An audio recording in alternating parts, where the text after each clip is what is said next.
نہیں کی تو آپ کس بنیاد پر انہیں غلط کہہ رہے ہیں؟ تو سر آپ میرا اس کا جواب سن لیں نا، جواب سن لیں. وہ جو پورا ایک بیان ہے اس کی 50 اور 59 سوری 52 اور 59 جو اس میں ہوتا ہے آغاز، انہوں نے کہا کہ قرآن شریف سامنے، حدیث سامنے، لیکن بات اتنی ہی کافی ہے کہ ایک طرف مدعی ٹی ایل پی ہو اور دوسری طرف قادیانی ہو، اور ایک چھوٹا سا آدمی اٹھ کے کلمہ پڑھا دے ہم ایسے ایمان کو قبول نہیں کرتے. سر یہ ٹو دا پوائنٹ الفاظ ہیں ان کے. ٹھیک ہے.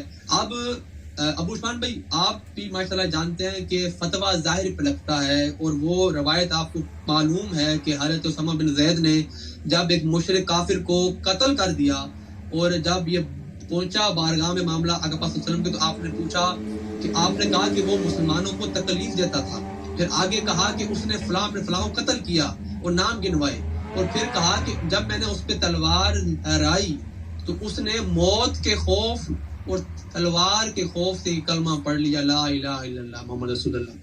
ابو عثمان بھائی آقا پاک صلی اللہ علیہ وسلم نے کیا فرمایا تھا؟ سرکار نے فرمایا تھا کہ تم نے کون سا اس کا سینہ چیر کے دیکھا تھا. الفاظ مفہوم ہے، مطلب یہ اس کا. اب میرا چھوٹا سا سوال ہے، آپ یہ اصول ہے کہ جب کوئی کسی پہ فتویٰ لگاتا ہے تو اگر وہ اس کا حقدار نہیں تو فتویٰ لوٹ کر اسی پہ آتا ہے جو لگاتا ہے. اگر آپ کے بقول شاہ صاحب نے اس کے ایمان کو قبول نہیں کیا، آپ اسے غلط سمجھتے ہیں شاہ صاحب کو، مطلب شاہ صاحب نے اس بندے کو کافر قرار دیا جس نے کلمہ پڑھا تھا، ایسے ہی ہے؟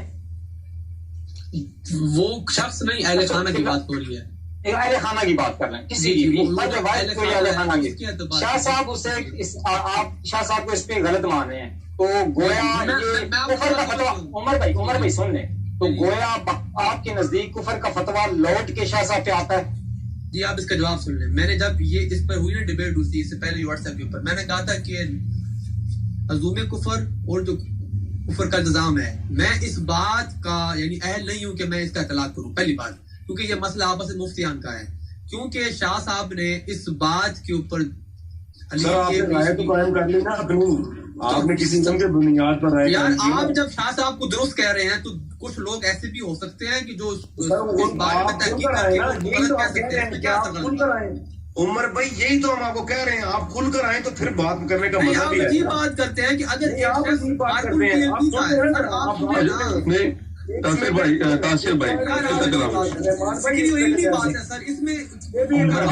تھوڑا بہت رکھتے ہیں دلیل کا علم، تو چلے پھر اس پہ بات کر لیتے ہیں. ابو عثمان بھائی آپ سے سوال بات کر لیتے ہیں. ابو عثمان بھائی ایک منٹ ٹھہر جائیں ذرا. ابو عثمان بھائی آپ سے ایک سوال ہے کہ یہ جو پورا واقعہ ہے اس میں دو فریق کون سے ہیں جن کے مابین یہ واقعہ ہوا؟ کیا شاہ صاحب نے یہ بات غلط کی ہے؟ کیونکہ یہ مسئلہ واقعی میں جو ایف آئی آر اور سارا سلسلہ ہے یہ تھرڈ پرسن کا تو معاملہ ہے ہی نہیں. یہ تحریک لبیک کے کارکن کو شہید کیا گیا اور اس میں مدعی تحریک لبیک ہے، ٹھیک ہو گیا. اور دوسری طرف ہے قادیانی جا کے بھاگ کے کسی عالم دین سے یا کسی بھی مولوی سے جا کر وہ اپنے ایمان کو ظاہر کر کے باہر کا ویزا لگوا کر بھاگ جاتے ہیں. تو اس میں ہم شکست کس کو ہوگی ایز اے پارٹی؟ وہ دوسری پارٹی مدعی جو ہے وہ تو تحریک لبیک ہے، تو اس کا کنسرن بنتا ہے. جذبات کا نام نہیں ہے.